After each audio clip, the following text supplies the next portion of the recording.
Thank you very much, and appreciate the opportunity to be here with you guys today. Actually, I do see a few familiar faces out in the crowd here. A few more people from Cincinnati and Hamilton County than I expected to see here today. So thanks for making the trip up 71 with me here today. I think my speech here is going to be a little different than what you heard before, and I think that's because I'm probably a little different than some of those folks. I haven't held elected office before. I didn't grow up around politics.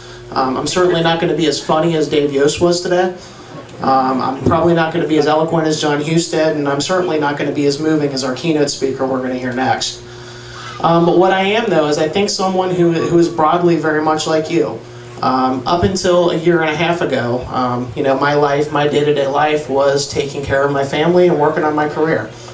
33 years old, got 3 little kids. They're going to be 10, 8, and 6 here as they all have their birthdays over the summer. And while I was very, very interested in politics, very informed, very aware, very passionate, spent a lot of time bending my friends' ears, I didn't do a lot beyond that and going to vote. I can tell you my wife is very happy I have other people to talk to about politics now. But for me, in February of last year when they passed that stimulus bill, it was like flipping a switch.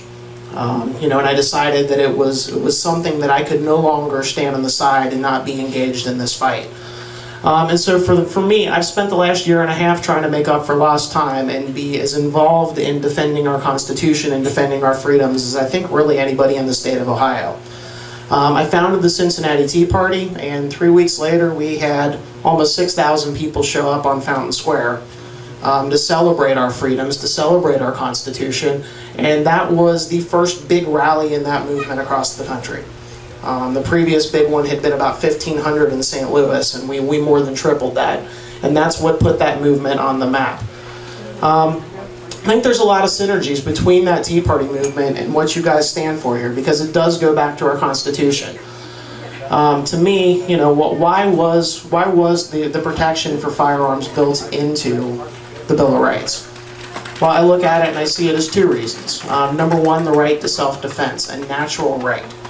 One given from God that can't be taken away, the ability to defend yourself, your family, and your property. Cannot be infringed.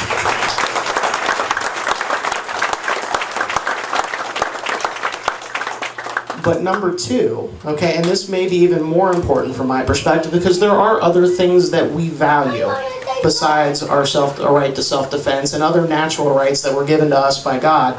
But to me, I look at the Second Amendment and I hold this one up above the others because to me the Second Amendment is the one that guarantees the other 9. It's the one that guarantees the rest of the freedoms enshrined in our Constitution.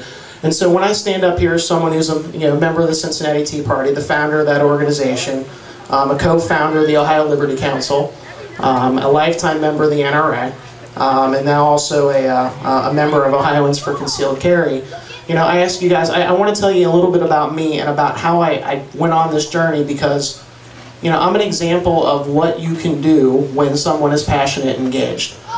What I've seen here as I've gotten to know more people involved in politics here, Representative Eaker said that it took courage for John Husted to do the right thing when he was Speaker of the House. And I will admit, it does take political courage to stand up to your governor.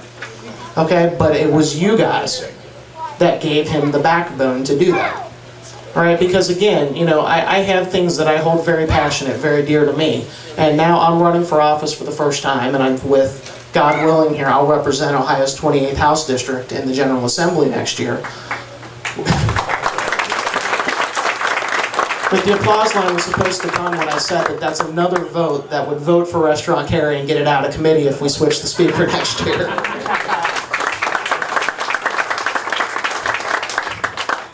But you always run into this conflict between, who's in your ear, who's asking for things, okay, and what do you have to do to get elected?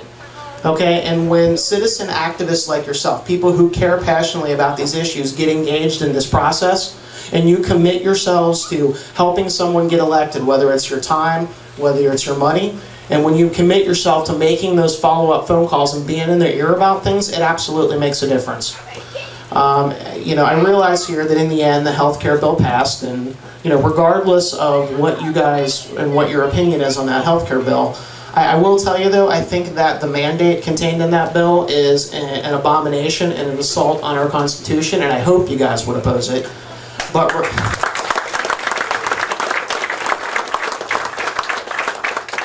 regardless, okay, the fact that it took as long as it did, okay, to pass that bill, and that it was as watered down as it ended up being. I mean, keep in mind that it started off from a much stronger position. Remember the political climate that we had in December of 2008, right after the elections. You know, the Democrats came in and they took office and they took power in January of 2009. You had a filibuster-proof majority in the Senate. You had a Democratic president who said that this is the #1 priority for my domestic agenda. And you had a 79-vote majority in the U.S. House of Representatives. Okay, citizen activism prevented this bill from being passed when they originally wanted to. All right, they originally said they wanted to get this done before the July 31st, and they went on their break and they had their town halls. You know, and the calls and the letters and that engagement made a difference. They didn't pass that bill, they missed that deadline. And you were going to see that repeat itself over the course of last year. They came home, they did their town halls, and I think we all had a good time making our opinions known with our representatives. And you know, they set themselves another deadline at the end of September, and they missed that. You know, and we went on, and eventually the next deadline here was they were going to try to pass this bill before Christmas, and you know, again, they ended up doing that, at least the first version of it. And the reason, okay, was that I think there were some Republicans in the U.S. Senate that wanted to have this bill as a political issue to run on this year more than they wanted to do the right thing. All right, so in the end, it is you guys being engaged in this process, it is average citizens being engaged that makes the difference.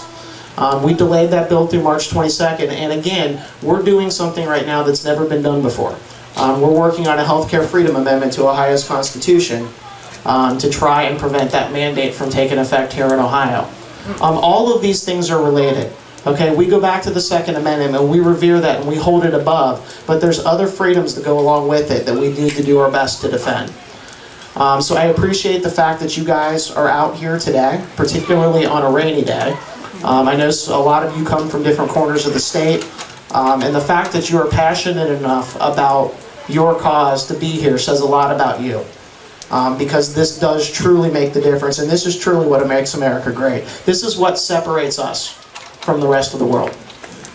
Okay, they don't get together in Europe and stand up and throw tea parties and have these types of picnics. Okay, only in America, where that freedom is our birthright.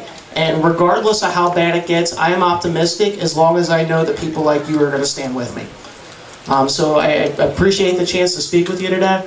Would appreciate your support of my race. God bless you. God bless America. Thank you.